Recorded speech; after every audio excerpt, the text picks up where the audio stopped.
Well, his introductions become more difficult to live up to. You don't help me, you know that.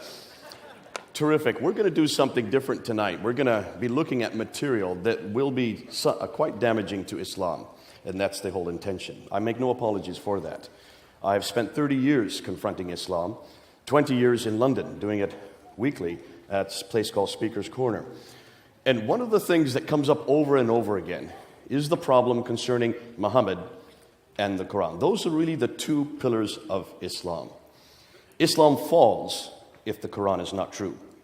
Islam falls if Muhammad is not a prophet. And as I said this morning, we fall if the Bible is not true. Christianity falls if Jesus is not God. So on the same token, we're going to be asking these questions concerning Islam. What exactly, or who exactly is Muhammad? And what is the Quran? Where did it come from? So let's go ahead. Now, just so you know, everything that I put up on the screen is on PowerPoint. I'll be following the PowerPoint. That will be available on the church website, so you can pull it down. Any of you can have access to this website. Don't feel you have to write or keep up with me. I go too fast. But let's go ahead and let's see what the Muslims claim. What they claim is, first of all, that Muhammad is the last and the greatest prophet. They would say that all the other prophets that came before, every one of them had problems. Therefore, God finally gave his final revelation to Muhammad. He is the greatest, the seal of all prophets. They would say that the Quran was his revelation, sent down only to him, and is the final and greatest revelation. So every other book that has gone ahead has been corrupted. And so when you look at these two books, they would say this book, though we call it a revelation, has been corrupted. This comes and seals it. It is the final revelation. If there's any contradiction between these two books, this one always is the one that abrogates the other. And that's found in two references in the Quran, in Surah Ayah 106 and Surah 16, Ayah 101. That which we give, mansuk, we give something better, nasik. Nasik abrogates the mansuk. So if there is any contradiction, this is mansuk, this is nasik. This is what destroys, according to Islam, anything that disagrees with the Quran. Therefore, Islam is the final religion, based on Muhammad's life and sayings, which is known as the Sunnah. Everything he did, everything he said is the Sunnah. He is the example for all peoples, in all places, in all times. And the Quran, his teachings. Now, conclusion, Islam is therefore completely dependent on both Muhammad and the Quran. So, let's go ahead and investigate both Muhammad and the Quran and see if indeed the Muslims are correct. This is what Muslims have told us. And this is, what I'm going to do now is just look at the classical account. What do Muslims say concerning Muhammad? First and foremost, they say that he was born in 570. That he then got a revelation from an angel in Jibril while he was in the Hira cave, just north of Mecca. Jibril comes to him while he's meditating and says, Akra, recite. And his response was, Ma akra, I cannot recite. He was squeezed, and then the angel repeats the same order. That happened 3 times. Finally, the angel lets him go. He goes back to Mecca, tells the story to his wife, Khadija. She then gives a test to him, and he passed that test, and then she goes and tells Warqa ibn Nawfal, her cousin, what had happened. And Warqa ibn Nawfal, then, the cousin of Khadija, who was a Christian, stipulates that truly he is a prophet. So it's one of the ironies of history that the person that actually gave the pronouncement as Muhammad is a prophet was a Christian. This is according to their account. In 610 then, those revelations started coming. And if you look at the Quran and you just basically put it in half. Now this Quran, because it's in Arabic, it starts from the right and goes to the left.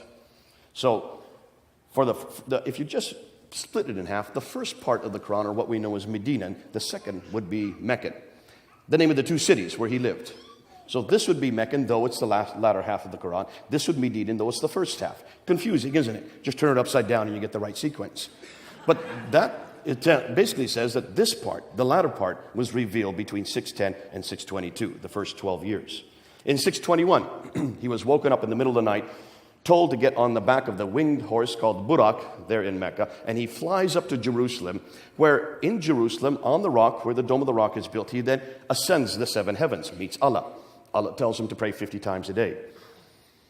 He says, okay. He comes down 2 heavens to the 5th heaven. He meets Moses. Moses says, how many times did he tell you to pray? And he said, well, I was told to pray 50 times. He says, no, go back up and see if you can get it down. So he goes back up to the 7th heaven, gets it to 45, comes back to Moses. No, still too many. So he goes back and forth, bouncing between Allah and Moses, and brings it down from 45 to 40 to 35 to 30, down to 15, down to 10, finally to 5 prayers. Once he gets it to 5 prayers, then Moses, okay, that's enough. So it's Moses that actually stipulates how many prayers Muslims are to pray a day. Comes back down then to Jerusalem, gets back on the Burak, the wing horse, and flies back to Mecca. That's called the Miraj. That happens in 621. In 622 then, he then moves from Mecca up to Medina. That's called the Hijrah, the Exodus, with about 80, some say as many as 200 followers. And it is because of the problems he's having in Mecca. And then from 622 to 632, the last 10 years of his life, he receives the Medinan material, which is all the first part of the Quran. This material here. Now, there are some Meccan references in Medinan, and there's also some Medinan in the Meccan. But rule of thumb, that's Meccan, that's Medinan. Then from 630, he then goes into Mecca, and he takes over Mecca. He then controls all that central part of Arabia, called the Hijaz, and he dies in 632. Suddenly, some believe he was poisoned. From 632 to 634, Abu Bakr then takes over, rules for 2 years. He dies peacefully. From 634 to 644, Umar then takes over, and he is one of the ones that moves out and starts confronting and basically conquering many of the great cities of the Levant. He conquers Basra, he conquers Baghdad, he conquers Damascus, he conquers Jerusalem, and he conquers Cairo. So the 5 great cities of the Levant are now under Arab control. You notice I'm saying Arab control. Not Muslim. You'll see why. That happens under the time of Umar. So by 642, the 5 great cities of Levant are now under Arab control. 644 to 656, Uthman then takes over. And Uthman, the 3rd caliph, is important because it is he that actually compiles the Quran. It is he that's given that responsibility. He realizes that there were a number of different variations on the Quran. So he tells Zayd ibn Thabit, who is the secretary of Muhammad, to then rewrite the Quran and to correct it if it needs be. If there's any difficulty, then to use the Qurayshi dialect. And he's given 3 other men to help him, Zubair, Alas, and Harith. And the 4 of them rewrite the Quran and create what we know as the canon of the Quran. That's when the Quran was finally written down. 650, 18 years after Muhammad. The Quran had not been written down when Muhammad died. It was finally written down at the time of Uthman. Very important. 650. Keep that date in your head. 650. Mid-7th century. He is then killed, and then Ali comes to power and rules only for 5 years. Ali is the adopted son of Muhammad. Really, for as far as the Shiites are concerned, the really only legitimate heir to Muhammad. Now that's known, that period, from 622 or 624 up until 661. That roughly 40-year period is known as the Rashidun period. That is the rightly guided caliph period. That is the beginning of Islam. That's the golden period of Islam. That's the classical account. Now, I'm just giving you bare bones, just a skeleton view. There could be many other things I could have added to the story, but that's what Muslims have been telling us for 1,400 years. Ooh, wait a minute. Not 1,400 years. I correct myself. 1,200 years. Why do I say that? Has anybody heard any other account? That's really what you've been taught, is it not? That's what you're taught in your schools. That's what all the Muslims are taught. And in every school around the world, this is the classical account. And there's been no reason not to doubt it, because there's no reason for us to assume that anything else has happened, or it could be any different. However, take a look and see, where is it we get that account from? Most of you probably don't know that everything we know about Muhammad himself, his life, is written down in what we call the Siratu Rasulullah, the biography, the life of the Prophet of God. The first man to write it down is Ibn Ishaq. And you can see up there on the... Let me just get this thing working. I hope I can get it working so I don't blind myself. Here we go. That's Ibn Ishaq right there. Look at his dates. 765. 765. The first biography we have of the Prophet is not written down until 765. He dies in 632. Can you see a problem? The first sayings we have for the Prophet, the sayings are the hadith. These are enormous amount of material. 600,000 hadith were given to a man named Al-Bukhari. Al-Bukhari dies right here. I'm sorry, let's get this right. See al-Bukhari right here. 870. The first hadith are written down by him. Oh, let me back up. Hold on a minute. Did I say Ibn Ishaq is the first one to write down his biography? That's true, but we don't have any of Ibn Ishaq's material. We're dependent on this man right here, Ibn Hisham, 833. He was a student of Ibn Ishaq. He then takes what Ibn Ishaq has given him, and he throws out what he doesn't like and only retains what he likes. So the only thing we know about Muhammad comes from Ibn Hisham. His date is 833. Muhammad died in 632. Can you see the problem? The first sayings, these 600,000 akhbars that are given to al-Bukhari, he is then to whittle away that which he doesn't like. He takes it from 600,000 and retains only 7,397. So he throws out 98% of it, only retains 2% of it, and that 2% are the 9 volumes we have of al-Bukhari. You can go up online and read them. But that is done in 870. That's 240 years later. Then if you want to talk about the tafsir, to understand this book, you need commentaries. And the commentaries are first written down by Al-Tabari. And Al-Tabari is right there, 923. The first tafsir we have, written by Al-Tabari. Now, many other tafsirs that come after that, you have Baidawi, Zamakhshari, Suyuti, and many others. But the first one is Al-Tabari, 923, 10th century. So, put this in perspective. Everything we know about Muhammad, all his life, everything that happened, how Islam began over here, doesn't get written down till over here, 200 to 300 years later. Does that bother any of you? That should bother all of you. 200 years of what? Why did it take 200 years to write down his story? Why did it take over 200 years, 240 years to write down his sayings? And where did they get it from? Who are these people? Did they ever know Muhammad? Not one of them knew Muhammad. Al-Bukhari from Bukharistan. Bukharistan is in present-day Iraq. Al-Tabari from Tabaristan. That's in present-day Iran. These were people that lived hundreds of miles away and hundreds of years later. So what were they dependent on? Well, they were dependent on what we know as oral tradition. Now, let's look at Jesus. Jesus, we know, has a biography written. In fact, not just one biography. We know of 4 biographies written about Jesus' life, right? Matthew, Mark, Luke, and John. We know that 3 of them were written within 40 to 50 years of his life. We know that one, John, wrote much later, about 60 years. But we know that John was an eyewitness to everything he wrote, was he not? Matthew was also an eyewitness to everything he wrote. And Mark and Luke got it from the eyewitnesses. So you have 4 testimonies, 4 biographies of Jesus Christ, written either by those who were with Jesus or those who got it from those with Jesus. We know that all the New Testament was written by the first century. Can you see the difference? We're dependent on 30 to 40 years of oral tradition based on the very eyewitness example of the people that actually wrote it. Islam is dependent on 200 to 300 years of oral tradition. Can you see the problem? As a comparison, if we were to impose on the person of Jesus Christ what Islam is now finding out about their prophet, we would have nothing about Jesus written from within Christian sources until the 3rd century. Can you imagine us getting up here? Can you imagine Jack being able to speak and talk about Jesus authoritatively if everything he was dependent on only began to appear in the 3rd century? We wouldn't know who Jesus was. And why would we trust it? Yet this is something Muslims have not acknowledged. So the Western world, especially the secular scholars, are now asking 2 things. And they're coming up to 2 suppositions. Islam, as we know what they say, did not exist in the 7th century, but evolved over a period of 200 to 300 years. And the Quran probably was not revealed to one man in 22 years, but likely evolved over a period of 50 to 100 years. Their conclusion? The history of Islam, at least from the time of the Caliph Abdul Malik, he ruled from 685 to 705, and before is a later fabrication. Now that's a huge amount to say.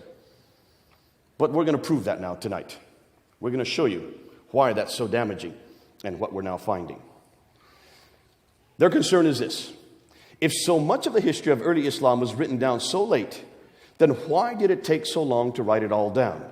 Were these people not literate? Yes, they were. Remember, By 642, they had taken over Basra, Baghdad, Damascus, Jerusalem, and Cairo. Could people not read and write in Damascus, Jerusalem, Cairo, Basra, Baghdad? Were these not great metropolises? Did they not have a library in Alexandria that was destroyed by fire in the 5th century? Certainly these people could read and write. But more than that, they started moving right across North Africa. By 661, they had taken much of North Africa. They started moving the other direction towards India. And by the end of the 7th century, by the time that Abdul Malik comes to power, they controlled all the way from Spain in the west to India in the east. Are you suggesting no one could read and write in any of those countries? And the Muslims themselves tell us that they can read and write. Because where in the world did this book come from? It's a book. It has words, letters written down. According to Islamic tradition, it was written down by Zayd ibn Thabit. Who was Zayd ibn Thabit? He was a secretary of Muhammad. How can you be a secretary if you can't read and write? They themselves tell us that this book was written down in 650, under the time of Uthman. So you can't make up that excuse, though Muslims are trying to make up that excuse now. You can't make up that excuse. And where did the biographers get their material from? If it was based on oral tradition, do we trust oral tradition? If I tell you something in your ear and you tell your wife and she tells another woman, by the time it gets to him, what I tell you and what he tells me are two different things. You ever played that game? It's a great game to play. We do it all the time in birthday parties. Chinese whispers. Sorry, Chinese. Or telephone. And this is a game that shows exactly the problem with oral tradition, especially oral tradition, if it's based on someone that's important to your identity, as Muhammad would be. It gets embellished all the way. Therefore, they're asking, can it be trusted? Should we not instead go to the period these events took place? Should we not go back to the 7th century and see what we find? So, what are they finding? Well, let's take a look at that map real quickly. You can see right here, by the time 661, Islam had, did I say Islam? Forgive me.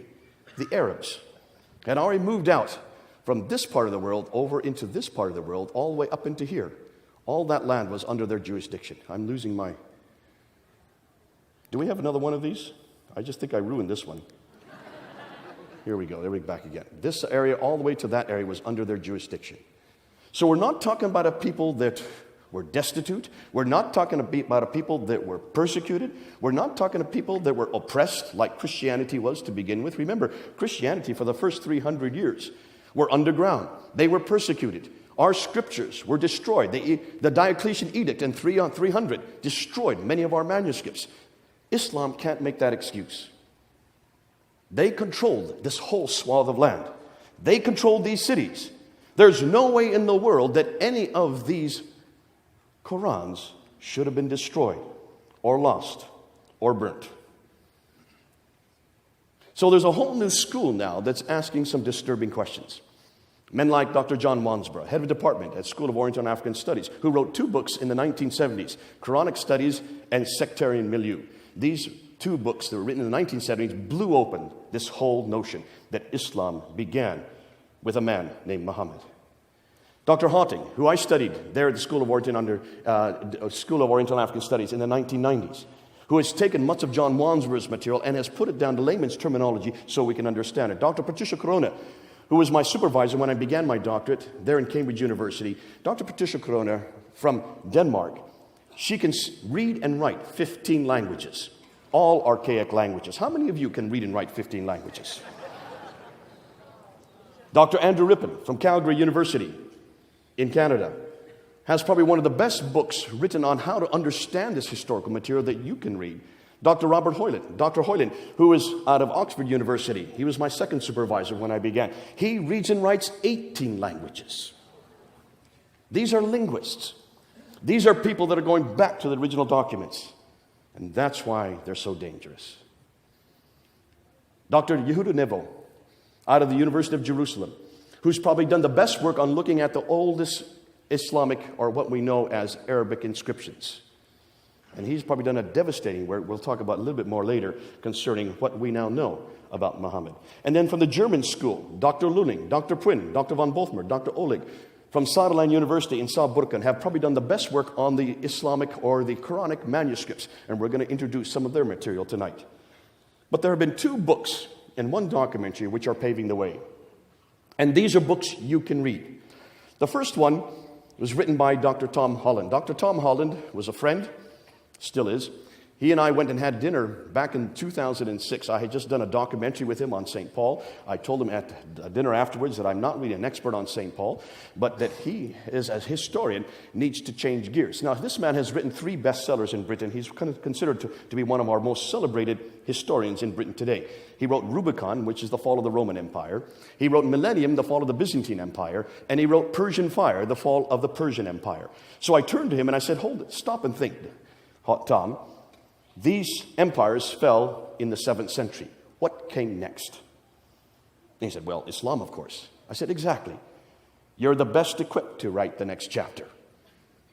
He said, well, what should I do? What is it you're talking about? I said, well, just write this down. So I gave 10 historical challenges in 2006. He wrote them down quickly, and that's the last I heard of Dr. Tom Holland until last year, 2012. Someone phoned me and said, have you looked at the Sunday Times? There on the cover of the Sunday Times was that book up there on the right, written by Dr. Tom Holland, In the Shadow of the Sword, was featured on the Sunday Times. He was going to have a meeting to introduce that book at Oxford University. So I went to that meeting. As soon as I walked in, he came up to me, grabbed my hand. He says, because of you, I wrote this book. He took 6 years to write this book. He went back to Dr. Patricia Coroni. He went back to Dr. Hotting. He went back to all the best scholars in the world. He took their material and then he wrote it so you can understand it. He has done you all a favor. You need to get that book. Now, it's 400 pages long. Don't read it in one night. Right now, as of last month, the hardback, which you see here in Britain, that's the hardback, is number 1 on the bestsellers list for all Islamic books. His paperback, which is the red one right there, is number 2 in the bestsellers list in the Islamic section. Guess what's number 3? The Quran. Both the hardback and the paperback are outselling the Quran. Now, your edition is this one right here. Yours is in white. I don't know why they've changed it. It's the same content in between. It's just a different cover. Go and get that book and read it, because it will explain much of what I'm going to talk about tonight. Then last year in August, a year ago, August 28th, he showed a documentary on Channel 4 television, which is one of our major channels there in Britain. It's only 90 minutes long, and he took what he had written in the Shadow of the Sword, called it Islam, the Untold Story, but he bent over backwards not to come to any conclusions. And he even had a Muslim scholar on the show with him to react to what he was saying. That show caused so much furore, caused so much anger amongst the Muslims, that when they tried to show it a second time in November of last year, Channel 4 television got so many complaints from the Muslims that they did not show it a second time. Now, you are not permitted to see that show. No one outside of UK can see that show. They don't want the rest of the world to see it. That's how damaging it is. Doesn't matter. I have it right here on my computer. So we're going to give it to the church. And any of you that want to see it, please look at it. It's only 9 minutes long. And you will see why this is so damaging to Islam. Now, another man is Dr. Dan Gibson. Dr. Dan Gibson is an archaeologist. His father was an archaeologist. His grandfather was an archaeologist. He grew up in an archaeological environment. And he decided to move to the Middle East. And for the last 20 years, he has been living amongst the Bedouin, moving around the Middle East and looking at all the geographic places that are mentioned in the Quran. When you look at the Quran, you will see there are many geographical locations. And he came out last year with this book, Quranic Geography. Now, you can buy the book if you want to, but just go up online and order the PDF. It only costs $15. Get it, look at it, and see what it says. Because this book is going to do damage, enormous damage, to the emergence of Islam. And you'll see why. I'm going to share some of that material tonight. But let's go through and find out what these Orientalists, what these revisionists are finding. Take a look and see up there on the screen what they're finding. First of all, what they now find is that the first Arab inscription referencing Muhammad is not till 691. We hear nothing about Muhammad from any Muslim sources until 691. Muhammad died in 632. It takes 60 years before any Muslim or any Arab refers to his name. That's curious. Secondly, the first reference to the people called Muslims is not till the 690s. There's no reference at all to anybody called Muslims until 690. Now remember, who is ruling the Arab world in 690? Abd al-Malik. Abd al-Malik came to power in 685, and from 685 to 705, he was the ruler. It is he that introduces Muhammad's name. It is he that introduces the name Muslim. What is the name that these people who were conquering all these cities called themselves? They call themselves Saracens. They call themselves Maghrites. They call themselves Ishmaelites. They call themselves Hagarenes. They call themselves Muhajiruns. What does that mean? A Saracen really is a name for an Arab. The Ishmaelites and the Hagarenes, that's, of course, their inheritance. They look back to Abraham through Ishmael to Hagar. The Maghrites, that's the place that they come from. And the Muhajiruns are those who are in Exodus, those who are basically roaming, going from one place to another, nomadic. The Muhajirs, the ones who do have an Exodus. Those are the names they call themselves. And in all the documentation we can find from the 7th century, these are the names they call themselves. Not once do we find any reference to people called Muslims until the 690s. That's troubling. There's no reference to any religion called Islam until 691. It is first introduced on the Dome of the Rock in Jerusalem, where Amir is from. It is there on the Dome of the Rock, on the inner ambulatories, that we find the first reference to Muhammad as a prophet. It is introduced by Abd al-Malik in 691, and then introduced on coins in 692. So we have no reference to Muhammad as a prophet, or any reference to the Muslims, or any reference to a religion called Islam until 691, 60 years after Muhammad. Now here's the hardest part. The first reference to Mecca is not till 741. Muhammad died in 632. We're going to come back to that. That's so significant. We have to come back to that. And the first biography of Muhammad, as I said earlier, is not till 833. Now, Dan Gibson wanted to look, and he noticed that when you look at the Quran, you will notice reference after reference, about 65 references to geographical locations in the Quran. And what was interesting, 9 places are named, and the 3 that are named most often are the place called Ad, the people of Ad, 23 times, the people of Thamud, 24 times, and the people of Midian, 7 times. But these people in Ad, and these people in Midian, these people of Thamud are not anywhere near Mecca. Mecca is down here. These people all live up here, 600 miles further north. So if these people are being referred to all the time in the Quran, why is it they're not close to Mecca, where they should be? They're much too far north. We've got a problem with Mecca. There's only one reference in the entire Quran to Mecca. I don't know if you know that. But there are many places in the Quran where it says the settlement where the prophet came from. Even Muhammad's name is not referred there. Only 4 times will you find Muhammad's name in the Quran.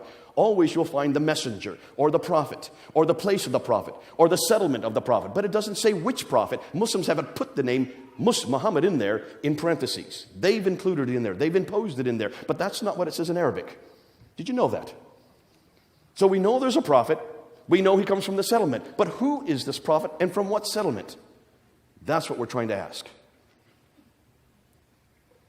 When you look at Mecca, you will see it also has many problems. According to the Quran and according to the traditions, it mentions this settlement where the prophet comes from is in a valley, has a parallel valley, has a stream going through it with a pillar of salt right outside of it, from which the prophet would go past in the morning and come back in the evening. The pillar of salt, that of course, is the wife of Lot. With fields, trees, grass, clay, loam, olive trees are there in this settlement. And that mountains are overlooking the Kaaba. It refers to the Kaaba. But take a look at Mecca.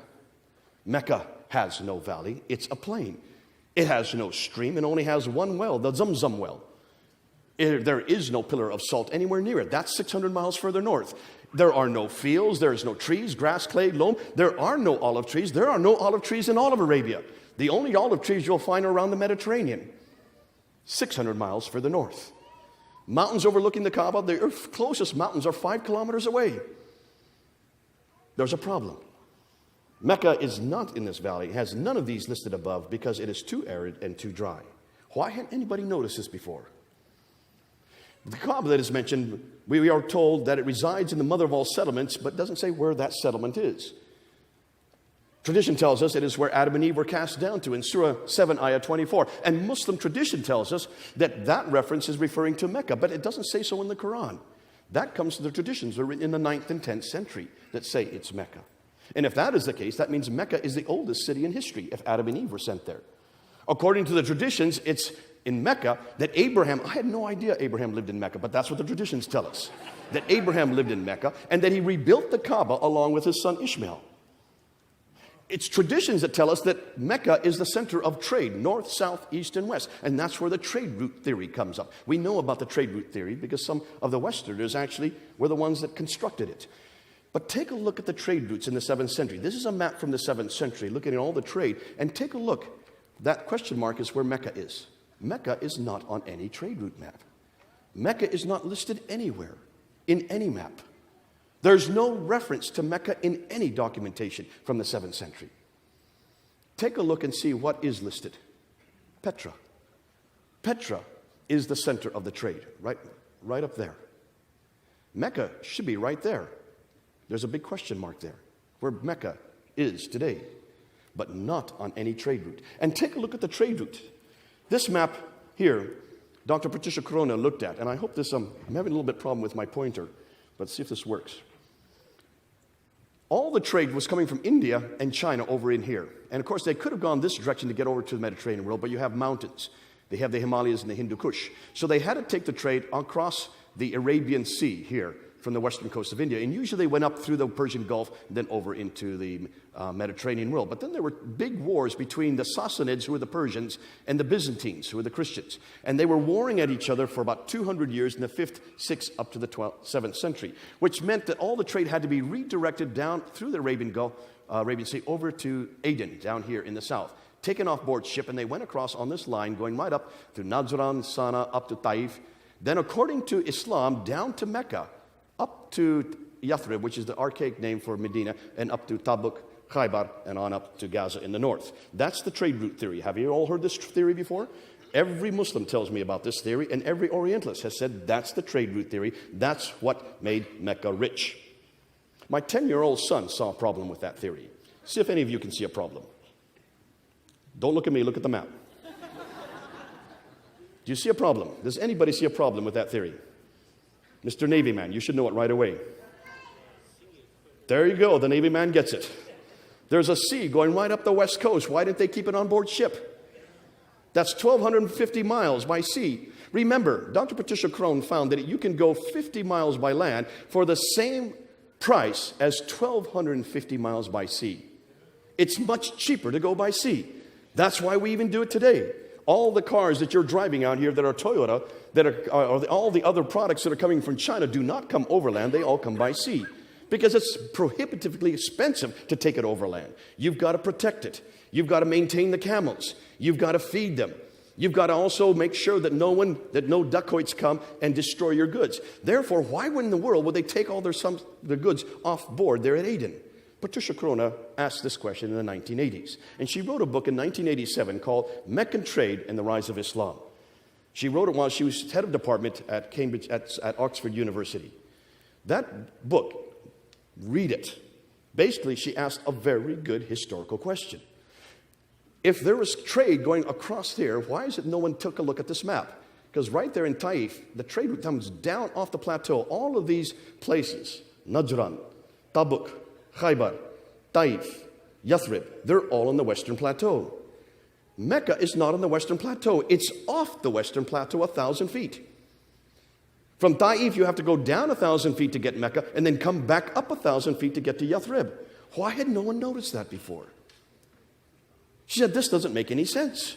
So therefore, reading and writing 15 languages, she went back to all the original documents. She went back to all the trading documents from the 2nd, 3rd, 4th, 5th, 6th century. She went back to all the historical documents. She went back to Cosmas, to Theodoretus, to Herodotus. He went back to all these historians who were writing in around this part of the world. And she noticed that they all refer to trade going all the way to India, but the trade was all coming from here, in Africa. It was the Eritreans. It was the Agelus. The name that comes up over and over again is Agelus, the capital of Eritrea at that time. They were in charge of the trade. Why? Because they love boats. Arabs don't like boats. They like camels. They are nomadic. They're not boat people. No wonder there was no names, no Arab names whatsoever here on the west coast of India. All the names were African. It was the African sea trade that controlled all the trade. So therefore, she asked, well, then what do we know about Mecca? Therefore, what was the importance of Mecca? She scoured all the books. She couldn't find any reference to any place called Mecca until 741. 741. Muhammad died in 632. That's over 100 years before the first reference she could find of Mecca, and that was found in the Apocalypse of Pseudo-Methodius Continuato Byzantia Arabica. That's a big title. I'm glad I don't have to say that too often. 741. And the first map that showed Mecca on it was not till 900. No map before 900 had Mecca on it. If you don't have Mecca, what are you going to do with the Qibla? Now, the Qibla is a direction of prayer that every Muslim must pray. They must pray towards Mecca. They must pray towards that building right up there. They must pray to the Kaaba, which is right there. There is the sanctuary today. That's what it looks like today. Here are the thousands, millions of people who go to Mecca to do the Hajj every year. 2 million every year. Every Muslim knows that they are to pray towards Mecca. Why? Because it is written in the scriptures, in the Quran, in Surah 2, ayah 145 to 190, 145 to 149, that the direction of the Qibla was changed to Mecca in 624. So 624, every mosque must be facing Mecca. More than that, if you're praying anywhere around the world, you will notice that when you go to a mosque, you have a mihrab, this little structure here that shows where the direction of prayer is. When I was in Kuala Lumpur, in my hotel room, there was the Qibla right there on the wall, showing me what direction to pray while I was there in Kuala Lumpur. Today they use these kind of instruments, and now today we use an app on an Apple phone. So you can always find where you're to pray, doesn't matter where you are in the world. You always know where Mecca is. The Qibla is sacrosanct and has been canonized since 624. So that means every mosque should be facing Mecca, right? Because there were no mosques before 624. Remember, Muhammad died in 632. They didn't move out of Mecca and Medina until 638, when they started taking over Basra, Baghdad, Damascus, Jerusalem, and Cairo. So there were no mosques prior to 624. Every mosque after 624 should be facing Mecca. Well, Dan Gibson wanted to ask that question. And so he therefore decided to look at the earliest mosques. We do know that Dr. Creswell and Dr. Fehervardi, back in 1905, when they went to Iraq and then when they went to Egypt, they uncovered the two oldest mosques in Iraq that they could find, and they dug down to the original floor plans, the Wasit Mosque and the Kufa Mosque there in Iraq, and the Fustat Mosque in Egypt. And when they dug down to the floor plans, they found that both the Wasit Mosque and the Kufa Mosque were facing Petra,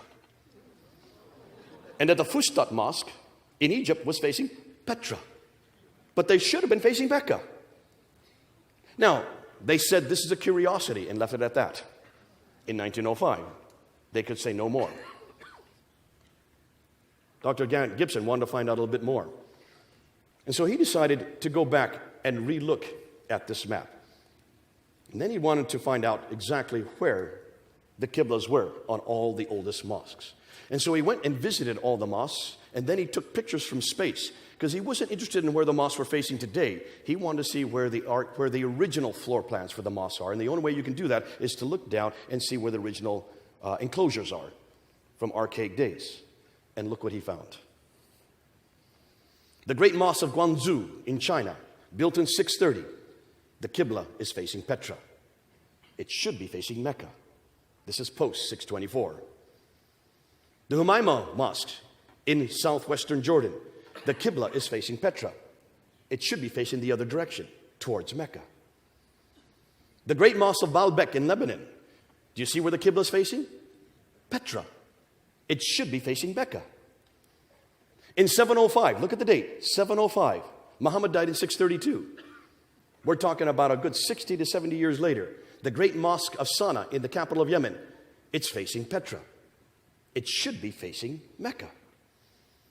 In 709, the Al-Aqsa Mosque in Jerusalem. And the Al-Aqsa Mosque is this one right down here. There's the Dome of the Rock right there. Look at the entire structure, their entire citadel of Jerusalem is facing Petra. It's not facing Mecca. And that's built in 709. Al-Aqsa Mosque is built in 709. The Dome of the Rock is built in 691. Both of them, the whole citadel is facing Petra. The Damascus Mosque in Syria is facing Petra, 709 as well. The Anjar Mosque in Beirut, 714. It's also facing Petra. It should be facing Mecca. The Mosque of Umar in Basra, Syria, Look at the date, 720. It's facing Petra. It should be facing Mecca. It's not till 727, as far away as Banbor in Pakistan, that he gets the first mosque to face Mecca. 727. Muhammad died in 632. Almost 100 years later, before he finds the first mosque that is facing Mecca. Then in 728, in Syria, here the mosque is not facing Petra or Mecca. They don't know where they're to face. And here's an interesting one. Here is the one in Amman in Jordan. Take a look at the lower mosque. The lower mosque is facing Petra. That was built in 700. Then it was rebuilt up here. Another mosque was rebuilt in 740, and this one now faces Mecca. The 700 mosque faces Petra. The 740 mosque up here faces Mecca. Finally, they get it right. But look at the date, 740. The Musta Mosque in Amman in 743. That's 743, and still it's facing Petra. It should be facing Mecca. And then in North Africa, it looks like they don't know where they're to face, because almost all the mosques in North Africa, this one in Tunisia, is not facing Petra or Mecca. It's facing directly south. In Cordoba, Spain, again, 784. It doesn't know where to face. It's facing, again, neither Petra or Mecca.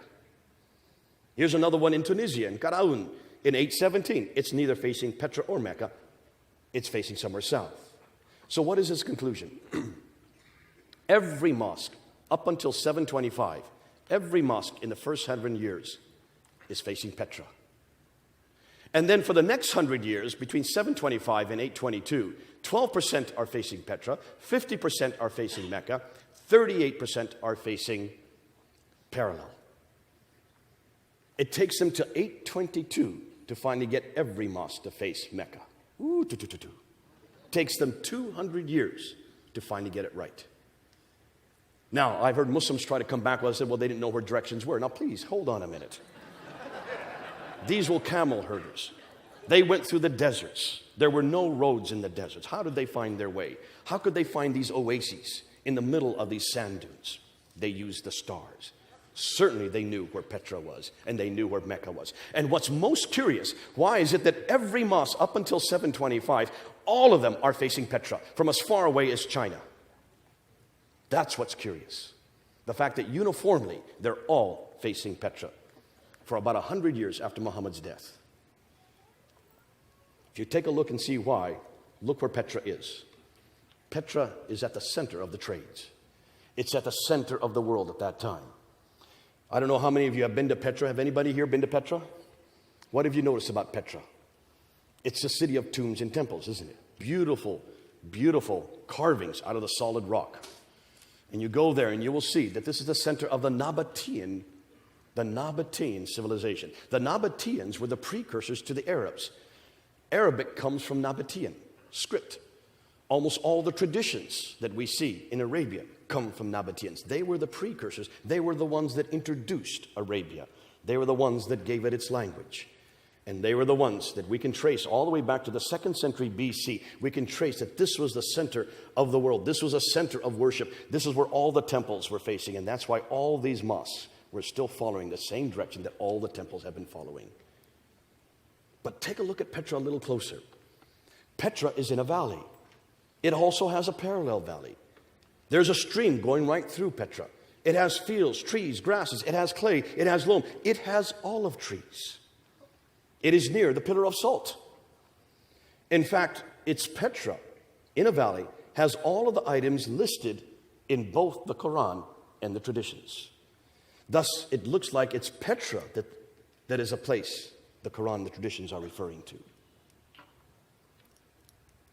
Why is that significant? Remember, we don't know nothing about Muhammad until the late 7th century. We know no reference to him until the 690s. His biography is not even written until the 9th century. His city of Mecca isn't referred to until the 8th century. Thus, much of what we know of Muhammad is written down hundreds of years later and hundreds of miles away. It looks like he is nothing more than a later redaction, possibly by Abdul al-Malik. Hold that under your hat, because now we get to the real juicy material. This is the one that I just found out about a few months ago. And I did a debate on this on June 22nd. And this has to do with the Quran, this book. See, if you can push Muhammad back quite a few years. But what are you going to do with this book? Because this is the foundation of Islam. That's why we have confronted this book, and I've been doing so for now 30 years. What are we going to do with this book? Because this book is what every Muslim has to adhere to. This is the book that has always been. This is the book that is uncreated. This is the book, according to Surah 85, Ayah 22, that comes from those eternal tablets that have always coexisted with God. Therefore, it's co-eternal with God. This book cannot be critiqued. This book cannot be criticized. This book has no history. It is revealed to a man named Muhammad over a period of 610 to 632, 22 years, according to every Muslim. Whether they are radical, nominal, or liberal, every Muslim believes that this book is the uncreated Quran. Can you see what they're saying?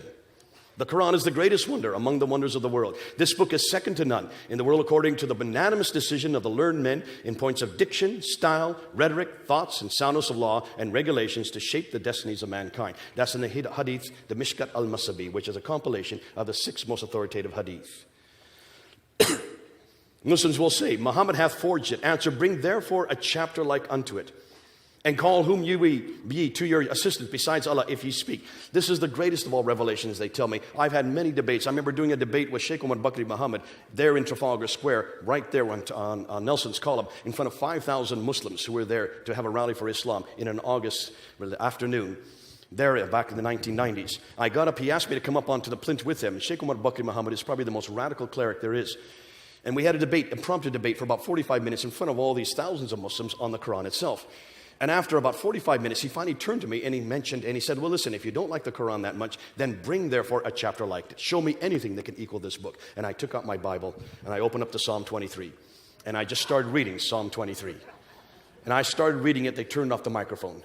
So I spoke up, I went to the edge of the plinth and I used my speaker's corner voice, which is pretty loud. And I finished Psalm 23. I turned towards the sheikh and I said, you show me a chapter like that. Show me any chapter that can equal Psalm 23. And I could have gone to Psalm 1 or Psalm 2 or any of the Psalms. I could have gone to 1 Corinthians 13. I could have gone to Matthew 5, Matthew 6, any of my favorite chapters. And you will find that many chapters, many verses are superior to the Quran. So when it happens to you, you say the same thing. Yet for today, what we need to ask is, this is what the Muslims claim. It is the greatest of all revelation. It has never been created. That means every word, every letter that's in this book, in the Arabic, is the same that's there in heaven on the tablets. It has no history. It has no human intervention. It was sent down, word for word, by Jibril to a man named Muhammad who could not read or write. That's curious. And finally written down 18 years after Muhammad was dead. That's even more curious. Nonetheless, every Muslim will say that they can trace this book, unlike the Bible, they can trace this book all the way back to its origins. They can trace it all the way back to what they call the Uthmanic recension. This is the Uthmanic recension. This is the same book that was compiled by Uthman, that he had those 4 men, Zubair, Alas, Harith, and Zayd ibn Thabit. The 4 men write that Quran. That's what they say. It's not me saying it. This is what the Muslims say. When was it written down?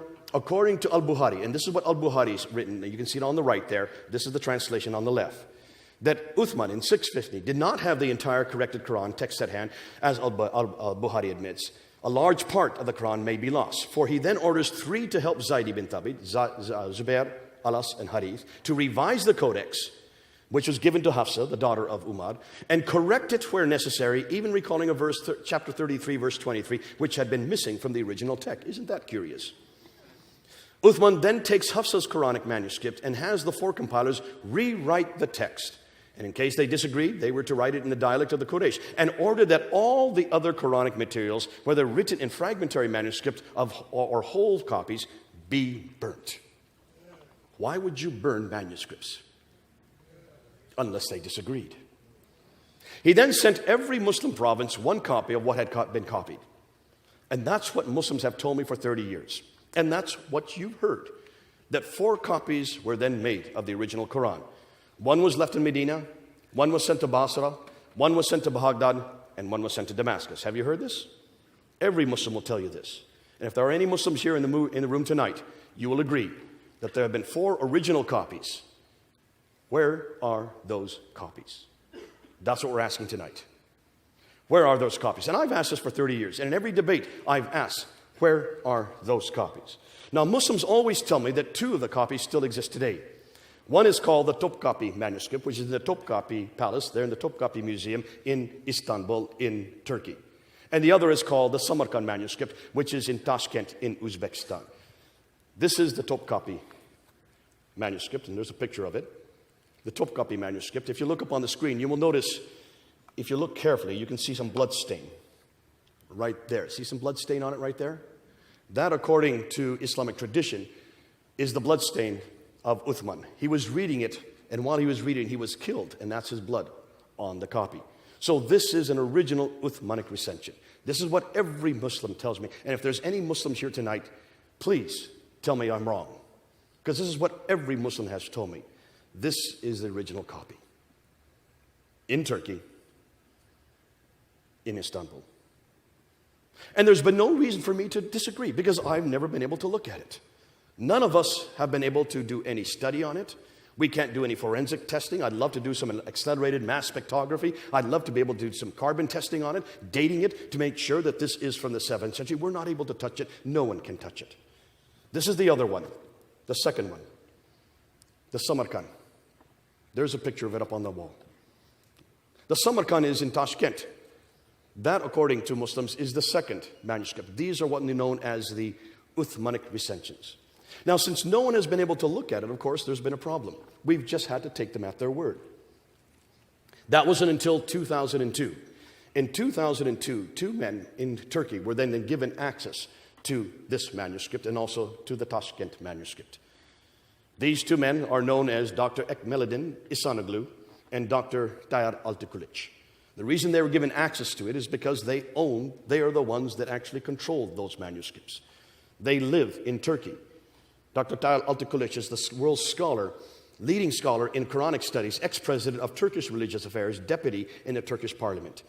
He was given access to it in 2002, and for 5 years, he was able then to look at it from 2002 until 2007. I was only given his response. I was only given their response in May of this year, and here it is right here. This is 83 pages long. Actually, it's a 1,000-page book that they finally wrote. I only found out about this in May of this year. And let's hear what they are now saying. Now remember, these are the only scholars who have been given access to any of these manuscripts. And it's not just these two. I'll go about 4 other manuscripts as well. According to Dr. Ertan Ihsanoglu, he says that the Topkapi manuscript is not Uthmanic at all. Nor do we have any of the copies of these mushafs. These mushafs, that's the manuscripts, date from the later Umayyad period. Dr. Tayyar Altıkılıç goes on. He says there's no serious scholarly work has been done on them. These mushafs date from the early mid-8th century. They are not Uthmanic, nor copies sent by him. The Topkapi manuscript, in fact, he says, has 2,270 manuscript variants. That means consonantal differences between that manuscript and the text that we have today. 2,270. The Tashkent manuscript. He said when he looked at it, he realized that there were some problems here. It was obvious that whoever wrote that manuscript did not know Arabic very well. It has undisciplined spelling, different writing styles, scribal mistakes, copyist mistakes, written by someone with little experience, with later additions, and it only goes up to Surah 43. There's 114 surahs in the Quran. It's not even complete. Then he was given access to the Husseini manuscript, which is another one of these supposed Uthmanic recensions. Dr. Tayyar Altıkılıç said this is not Uthmanic. It is dated from the early mid-century. The Paris Petropolitanist manuscript, which is in France, in Paris, done by Dr. François de Roche, says that there are 5 different copies. Corrections were made to the text. When comparing with the Cairo edition, which is this canonized text, there are many words turn out to be written in a different way. Many questions still remain unanswered. What was more, he said, that it disagrees with the canonical readings in 93 places. Why haven't we been told this before?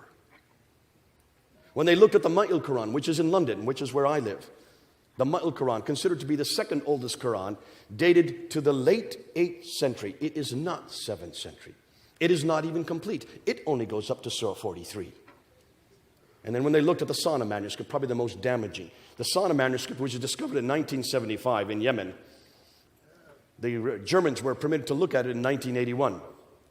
Dr. Gerd Quinn and Dr. Karl-Heinz Oleg then looked in 1981, and they found that there were many deviations mentioned in later manuscripts. Just take a look at this picture here. This is from their copies of it. Here you have Surah 19. That's written in Hijazi text. That's the script that would have been around in the 7th and 8th century. From 19, right at that yellow mark, it jumps to Surah 22. What happened to Surah 20 and 21? Surah 21 begins over on the next page in a completely different script, in a much later script. There's about 60 years between these two pages. So why haven't we been told this? Yet this script here is dated to 705, over here to the late 8th century. Take a look at every one of those orange marks. Every one of those orange marks are what we know as manuscript variants. That means words or phrases in that script that's different than the canonized text we have today. There's over 1,000 of these manuscript variants. Yet Muslims tell us that the Quran has never changed. The Quran has always remained the same. That this is God's holy text. That it is complete. And that it was complete by the time of Uthman. There's another picture of another page. When they looked at the palimpsest, now when they noticed that all of these manuscripts are written on skins, animal skins. We know them as parchment or vellum. And when they would write on the animal skins, they would wash it off and then write over top. And if you look carefully, you can see there's some writing underneath. See the writing underneath there? See the writing underneath there? They notice this writing underneath, so they put it under an ultraviolet light, and by putting it under ultraviolet light, they can split the text and bring them aside and look at the two texts. And the lower script is known as defective script. The upper script is known as the final script. When they looked at the defective script of the Sana manuscript, they noticed that that was from the time of Abd al-Malik, basically the last 2 decades of the 7th century. The upper script was the time just after Abd al-Malik, probably Marwan, or his son, Ibn Malik. And take a look and look at the script, and you will see that it does not agree with the Quran we have today. So what is that telling us? What was exciting is that on the back of every one of these folios, I have pictures of every one of these manuscripts, but on the back I have quoted what the Muslims are now telling us. What you read on the back of this, I can give this out to people if they want to come up and read it afterwards, are what the Muslims are now admitting. They are now admitting that none of the mushafs, none of the manuscripts are from the 7th century. That every one of the manuscripts is from the 8th century. Which means that the first manuscripts that even appear, that even come into existence, don't come into existence until 60 to 70 years after Muhammad. There is no manuscript that's earlier than that. Ooh, I love this. It makes my job a lot easier. Can you see why this is so damaging? Because if the first manuscripts that we see here, all these manuscripts, the Huzayni manuscript, the Paris Petropolitanus manuscript, the Ma'il Quran from London, the Sana manuscript from Sana in Yemen, if all of these manuscripts do not appear to the 8th century, then you can see, of course, what this is going to do to Muhammad. This means Muhammad had nothing to do with the Quran. And in one fell swoop, we have destroyed the Quran and Muhammad simultaneously. And what happens to Islam?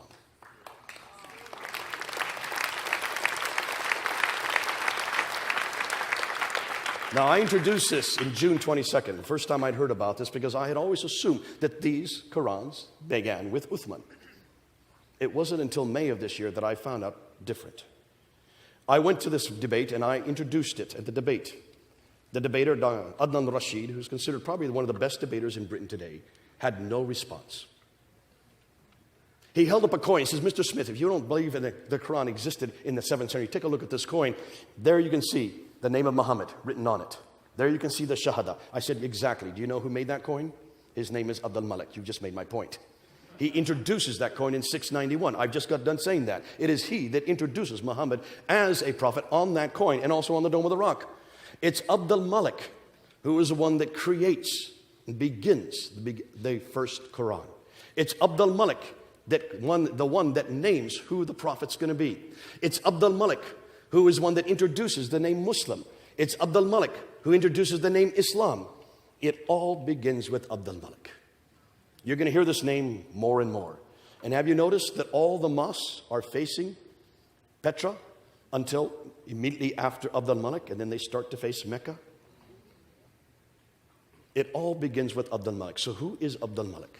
He was the caliph from 685 to 705. He is the one that is known as the great Arab reformer. He takes and creates an identity for Arabs. And what do you do when you try to create an identity for Arabs? Remember, they had already taken over Basra, Baghdad, Damascus, Jerusalem, and Cairo, these cities that are all over the Levant. They had now taken over all of North Africa, gone all the way to India in the east and Spain in the west. This they did by the end of the 7th century. But all their traditions were dependent on Judeo-Christian prophets. All their traditions come in the line of Isaac. And they're not from that line.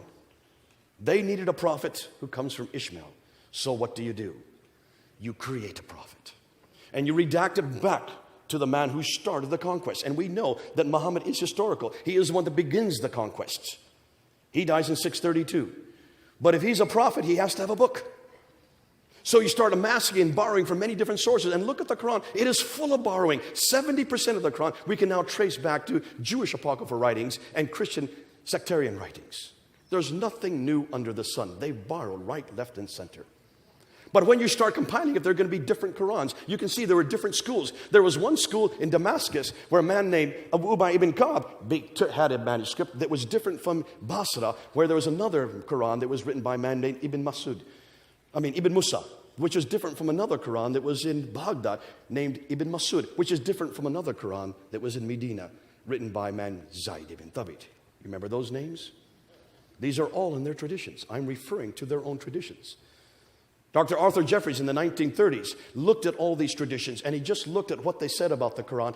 And when he looked at the Quran, he found out that there were 11 different Qurans mentioned in the traditions, and there were 15,000 differences between these 11 Qurans. Now, why haven't Muslims told us this? Can you see? It makes my job a lot easier. But can you see what we're doing tonight?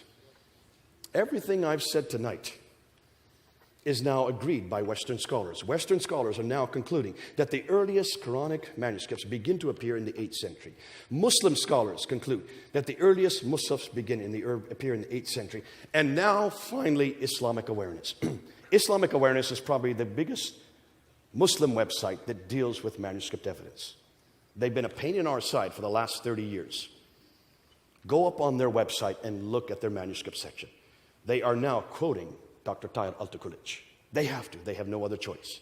And they are, for the first time, finally admitting that there is no complete manuscript at all in the 7th century. Isn't this great? Isn't it great to be living at this time? Can you see that we have now used the same traditions? Remember, the same thing was said of our Bible back in the 1800s.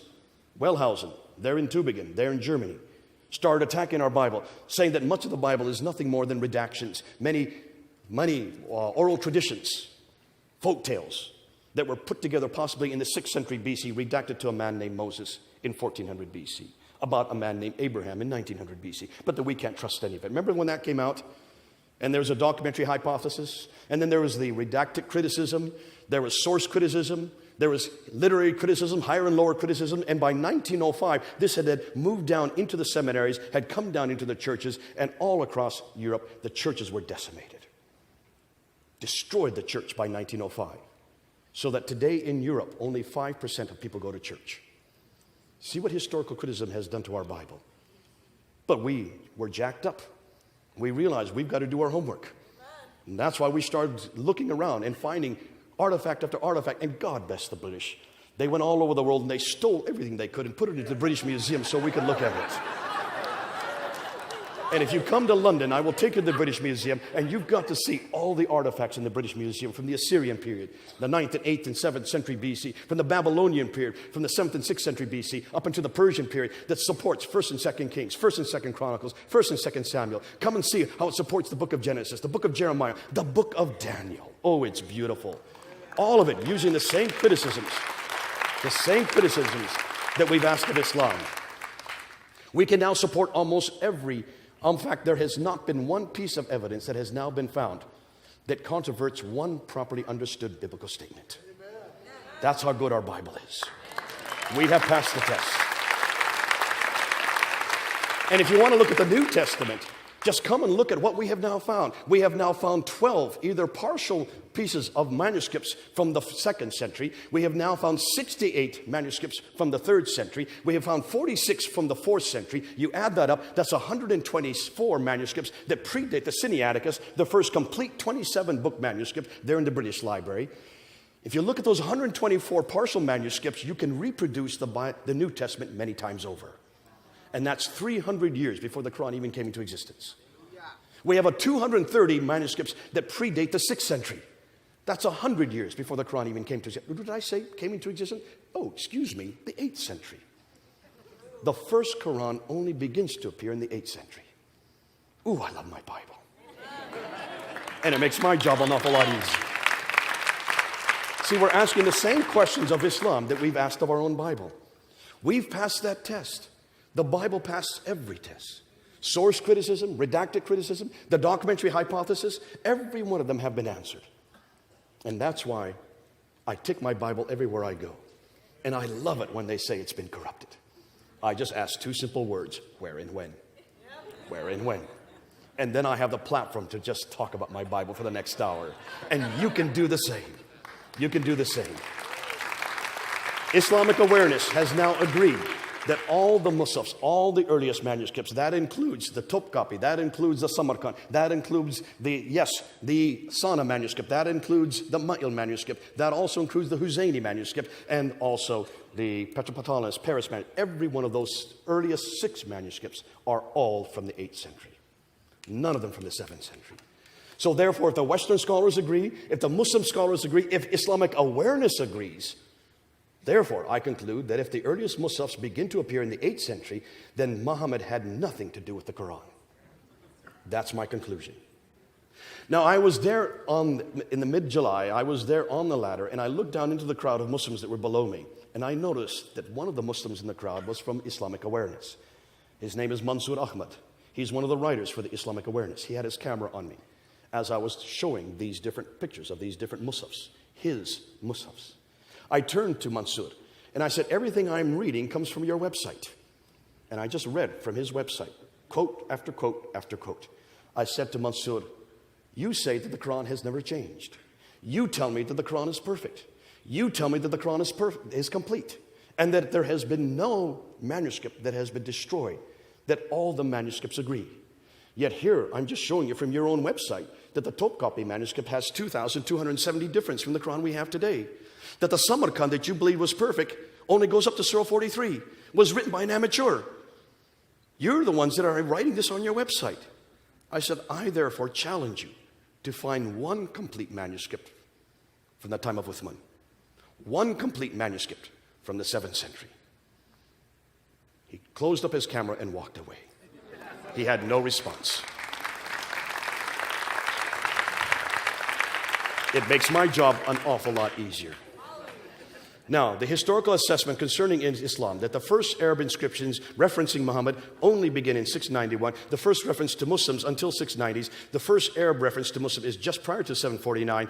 The first reference to Islam is not till 691. I've already said this. And the first reference to Mecca, not till 741. Can you see what we're now dealing with? There's an awful lot of work yet to be done.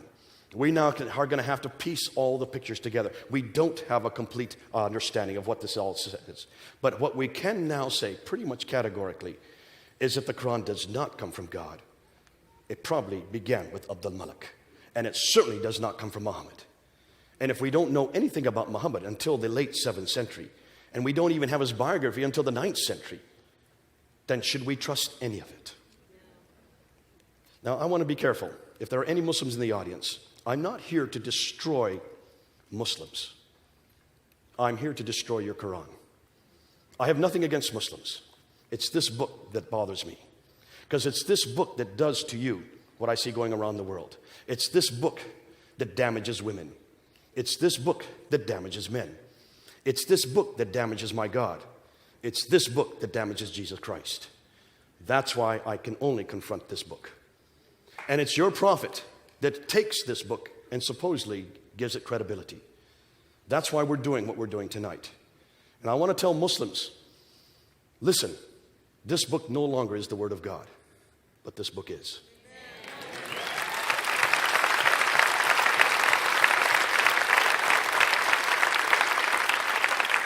Please don't give up God. Come on home to this God. Please don't give up revelation. Come on home to this revelation. Please don't give up Isa. Come on home to Yeshua, the real Jesus. I love the passion of Muslims. I love the fact that they do love God and they want to obey God. I just want to bring them home to the real God. I love the fact that they are willing to give their lives for their Quran. They don't need to anymore. Give their life to Jesus Christ. So I ask Muslims in the audience tonight and those who are watching, please, I'm not here to destroy you. I'm here to bring you home. Come on home.